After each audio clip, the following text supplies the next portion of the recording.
السلام عليكم ومرحبا بكم في الحلقة الأخيرة من سلسلة تاريخ الإنسان. اليوم غادي نسدو الستار على الرحلة ديالنا اللي خداتنا عبر آلاف السنين من تطور البشرية، من الصيد والجمع إلى الزراعة إلى الثورة العلمية ثم الثورة الصناعية ومن ثم الثورة التكنولوجية. واليوم غادي نحطو التركيز ديالنا على العالم اللي عايشين فيه دابا، عصر البيانات والذكاء الاصطناعي، وغادي نتساءلوا على المستقبل ديالنا كبشر. في العقود الأخيرة البيانات ولات أهم مورد في العالم. حاليا البيانات كتعتبر هي النفط الجديد ديال العالم. ولكن شنو معنى ديال هذا الكلام؟ البيانات هي المعلومات اللي كتجمع من أي حاجة، المشتريات اللي كديرها عبر الانترنت، المواقع اللي كتزورها، وحتى النشاط اليومي ديالك بحال شحال كتمشى، شحال كتنعس، إلا كنتي خدام بشي ساعة ذكية. هاد البيانات كتساعد شركات ضخمة بحال جوجل وامازون وفيسبوك باش يتعرفوا على الحاجيات ديالك ويقدموا لك خدمات مخصصة ليك. ولكن هنا كاين تساؤل كبير، شنو كيديروا بهاد المعلومات؟ واش حياتنا الشخصيه ما بقاتش شخصيه بحال شحال هادي؟ الذكاء الاصطناعي هو قلب هذا العصر الجديد. التكنولوجيا ديال الذكاء الاصطناعي كتخلي الحواسيب والآلات تفكر، بمعنى انها كتعلم من البيانات اللي كتجمعها. مثلا تطبيقات بحال يوتيوب ولا نتفليكس كتقترح عليك الفيديوهات اللي كتناسب الذوق ديالك بناء على داكشي اللي كنتي كتفرج فيه. ولكن الذكاء الاصطناعي ما وقفش غير هنايا، دابا كاينين سيارات كيصوبوا راسهم، وروبوتات كتعالج المرضى، وحتى برامج كيصمموا اعمال ابداعيه بحال الموسيقى ولا الرسم. هذا التقدم غادي هو واحد الوتيره سريعه بزاف، ولكن كيطرح لنا واحد السؤال ديال واش الآلات غادا تولي تكمل البشر. وحده من اكبر التحديات اللي جابها الذكاء الاصطناعي هو تغيير سوق العمل. بزاف ديال المهن اللي كانت كتطلب جهد يدوي ولا دابا كيديروها الآلات، بحال الروبوتات اللي كتصنع السيارات بشكل اسرع وادق من الانسان. وحتى الوظائف اللي كانت كتعتمد على التفكير بحال المحاسبه ولا الكتابه القانونيه ولات عندها بدائل رقميه. ولكن في المقابل الذكاء الاصطناعي خلق وظائف جديده بحال تطوير البرمجيات، تحليل البيانات. التحدي هنا هو واش الناس غادا تقدر تتعلم من مهارات جديدة ولا غادي نزيدوا من البطالة في العالم.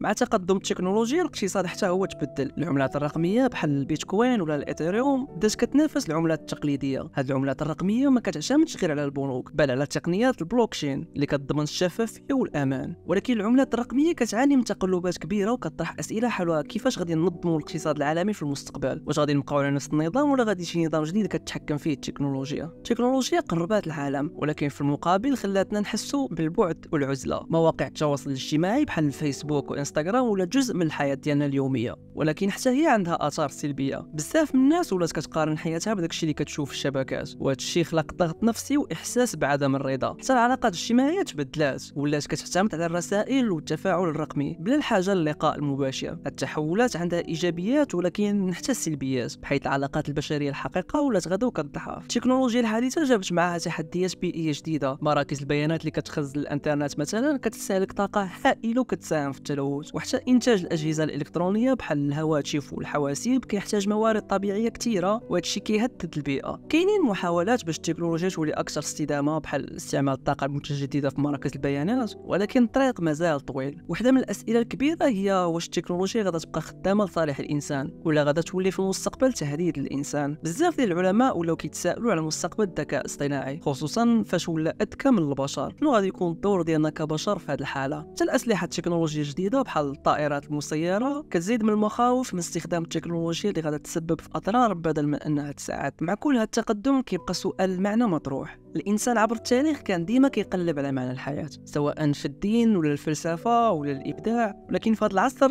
اللي التكنولوجيا ولات فيه كل شيء، بزاف ديال الناس بدات كتحس بالفراغ. واش غادي نقدروا نخلقوا توازن بين التكنولوجيا والمعنى الانساني، ولا غادي نبقاو عايشين كآلات كدور في دوامه ديال الانتاج والاستهلاك، ولا غادي نلقاو طرق جديده باش نعيشوا حياه اكثر عمق وانسانيه؟ في اخر المطاف الانسان عنده قدره كبيره باش يتكيف ويتطور. التكنولوجيا ماشي عدو، ولكن وسيله اللي ممكن تخدمنا الى عرفنا كيفاش نستخدموها بحكمه. المستقبل كيتطلب منا نتعلموا ونطوروا مهاراتنا باستمرار، ونحافظوا على القيم الانسانيه بحال التضامن والحريه واحترام البيئه. خاتمه، في هذه السلسله مشينا مع الانسان العاقل في واحد الرحله طويله، من البدايه في الادغال للصيد والجمع، ثم الزراعه والثورات الصناعيه والتكنولوجيا. ودابا حنا كاينين في مرحله جديده واللي كتحكمها البيانات والذكاء الاصطناعي. المستقبل مازال مفتوح قدامنا، وحنا كبشر عندنا فرصه كبيره باش نصنعوا الطريق ديالنا. ولكن واش غادي نكونوا قادرين اننا نعيشوا في انسجام مع التكنولوجيا والطبيعه؟ واش غادي نبقاو نقلبوا على المعنى في وسط كل هذا التطور؟ شكرا على المتابعه ديالكم.